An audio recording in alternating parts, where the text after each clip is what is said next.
Domestic product అంటే మీరు ఆదాయం వచ్చేది ప్రజలకి డైరీలో వస్తుంది, వ్యవసాయంలో 2% వస్తుంది. అంటే వరి కానీ చెరుకు కానీ ఇలాంటి పంటలంతా 2% వస్తుంది. ఈ రెంట్లోనే 36-37% వస్తుంది. కడవన్నీ ఇండస్ట్రీస్, సర్వీస్ సెక్టర్ అవన్నీ వస్తాయి. ఇక్కడికి మీరు ఎందుకు ఆ మాట నేను వాడుతున్నానంటే రాను రాను వ్యవసాయంలో పెనుమార్పులు వస్తున్నాయి. డైరీ సెక్టర్ వల్ల 15 రోజులకు ఒకసారి మనకు ఆదాయం వచ్చే పరిస్థితి వస్తుంది. ఫుడ్ హ్యాబిట్స్ మొత్తం మారిపోయినాయి. దీనివల్ల మొత్తం ఎక్కడికక్కడ మీరు చూస్తే పెద్ద ఎత్తున పళ్ళు, కూరగాయలు వీటికి వెళ్ళిపోయే పరిస్థితికి వచ్చాం. అది కూడా ప్రకృతి సేద్యానికి పోతే 30-40% అదనపు ఆదాయం వస్తుంది. ఖర్చు చాలా తగ్గే పరిస్థితి వస్తుంది.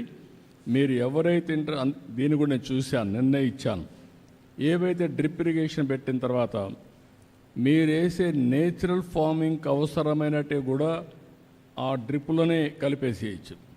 కలిపేస్తే మొక్క ఎక్కడుంటే, ఏళ్ళు ఎక్కడుంటే అక్కడికే అవి వెళ్తాయి. మీరు వేసేది కూడా వేస్ట్ కాదు. రెండోది, ఇంకొక పక్కన మీరు చూస్తే కొన్ని టెక్నాలజీస్ చాలా వచ్చేసాయి. డ్రోన్ పంపిస్తే లేదంటే సెల్ ఫోన్లో ఒకసారి టెస్ట్ చేస్తే పెస్ట్ ఉందో లేదో చూసుకోవచ్చు. మనం మ్యాంగో వేస్తున్నాం, ఒక్కొక్క సంవత్సరం పంటే రావడం లేదు. ఆ తెగులు రావడం కానీ ఇంకోటి కానీ వీటితో మొత్తం పోయే పరిస్థితి వచ్చింది. ఇప్పుడు పామాయిల్ ఉంది. పామాయిల్ ఏం చేస్తున్నారంటే ప్రైవేట్ వాళ్ళందరూ చేస్తున్నారు. ఒక్కొక్కరికి ఇన్ని వేల ఎకరాలు ఒక ఫ్యాక్టరీకి ఇస్తాం. వాళ్ళు మోడర్నైజేషన్ తీసుకొస్తున్నారు, డ్రిప్ ఇరిగేషన్ పెడుతున్నారు, ఒక డ్రోన్ పెడుతున్నారు. ఆ డ్రోన్ పైన ఎక్కడేస్తే ఏ చెట్టు అన్హెల్తీగా ఉందో, అనారోగ్యంగా ఉందో ఆ డ్రోన్ ఐడెంటిఫై చేస్తే ఆ చెట్టు దగ్గరికి టీమును పంపించి ఆ చెట్టునే మళ్ళీ రెక్టిఫై చేస్తారు. ఆ టెక్నాలజీస్ వచ్చేసాయి. అంటే ఆ చెట్టు దగ్గరికి వెళ్ళిపోయి దానికి చేసే విధంగా ఎప్పటికప్పుడు ఇన్ఫర్మేషన్ ఇస్తుంది. ఇది నేను కూడా ఇక్కడ డ్రోన్స్ని కూడా ఇప్పుడు పెడతాను. ఈ సెంటర్లో పెట్టి టెక్నాలజీ కూడా ఇస్తాం. ఒక్కసారి నెలకొక్కసారి 2 నెలలకొక్కసారి మ్యాంగో ట్రీస్ అన్నీ చూస్తే ఏ చెట్టుకు ఎలాంటి డిసీజ్ ఉందో చూసుకున్న తర్వాత ఆ చెట్టుని కరెక్ట్ చేసి దానికి మందేసే పరిస్థితి వస్తుంది. దాన్ని కరెక్ట్ చేస్తాం. దానివల్ల మీకు పంట ఏమాత్రం దిగుబడి తగ్గకుండా, రైతుకు నష్టం లేకుండా వచ్చే పరిస్థితి వస్తుంది. దీనికి కూడా శ్రీకారం అన్ని పంటలకు అది చేద్దాం. డ్రోన్స్ కూడా విరివిగా ఉపయోగిద్దాం. మనం ఉపయోగించి మోడర్నైజేషన్కి వెళ్దాం.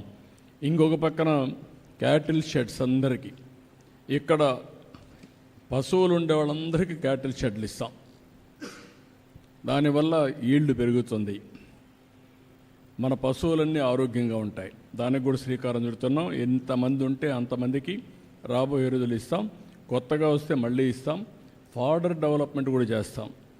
గడ్డి కూడా డెవలప్మెంట్ చేసి కాస్ట్ ఎఫెక్టివ్గా, ఇప్పుడు ఒకసారి రైతే బి కట్ చేసుకోవాలంటే ఇబ్బంది ఉంటుంది. అవసరమైతే ఒక సొసైటీ మరి పెట్టి ఒక వ్యక్తిని పెట్టేస్తే కట్ చేయడం, కటింగ్ మిషన్ పెట్టి చాపర్ పెట్టి పీసెస్ చేయడం, నేరుగా ఇంటి దగ్గరనే వాళ్ళ క్యాటిల్ షెడ్ దగ్గరనే డెలివరీ చేసే పరిస్థితి వస్తుంది. కాస్ట్ ఎఫెక్టివ్ ఫాడర్ మేనేజ్మెంట్, గడ్డి నెట్ మేనేజ్ చేయాలని చూస్తాం. ఎక్కువ పాలు రావడానికి కూడా ఏం చేయాలని అవి కూడా వర్కౌట్ చేసి ఆప్టిమంగా మనకు నష్టం లేకుండా డైరీలో కూడా ఆదాయం పెంచి పేదవాళ్ళకి పెద్ద ఆదాయం వచ్చే డైరీ వల్ల వస్తుంది. ఇది కూడా చేస్తాం. మన ఏరియాలో కూడా చూస్తే 15 డేస్కి ఒకసారి జీతమ్మారికి ఒక 5,000-10,000 రూపాయల ఆదాయం డైరీలో వస్తూ ఉంది. It is a big income. దీన్ని ఇంకా పెంచడానికి ఏమేమి ఉన్నాయో అవన్నీ కూడా వర్కౌట్ చేస్తాం. ఇంకొక పక్కన మొత్తం మన కాన్స్టిట్యున్సీ మొత్తం మనం ఈ ప్రాంతంలో డ్రైనేజ్ అండ్ స్ట్రీట్ లైట్స్, మొత్తం స్ట్రీట్ లైట్స్ అన్నీ కంప్లీట్ చేస్తాం. డ్రైన్స్ అన్నీ కూడా కంప్లీట్ చేస్తాం. ఇప్పుడుండే డ్రైన్స్ అన్నీ కూడా ఒకసారి చెక్ చేసుకొని కొన్ని కంప్లైంట్స్ వస్తున్నాయి, బాగుండేటి కూడా మీరు కొట్టేస్తున్నారని. అలాంటి చేయొద్దండి, సైంటిఫిక్గా చేయండి. అనవసరంగా మళ్ళా సిమెంట్ రోడ్లు వేయడం, కొట్టడం కాకుండా సైంటిఫిక్గా అవన్నీ కట్ చేసి ఏ విధంగా చేయాలనో సైంటిఫిక్గా చేయండి. చేసి నాకు ఇది మోడల్ కింద తయారు చేయండి. రాష్ట్రం మొత్తం అదే మోడల్ ఫాలో అవుతుంది. ఎక్కడ కూడా మీరు మళ్ళీ నేను పబ్లిక్ ఒపీనియన్ కూడా తీసుకుంటాను ఎప్పటికప్పుడు. Be clear on that. ఇక్కడికి వచ్చినప్పుడు రైస్ కార్డ్స్ ఒక 41 మందికి లేవన్నారు, అవి కూడా ఇచ్చేయమంటాను. Aadhaar cards, Aadhaar authentication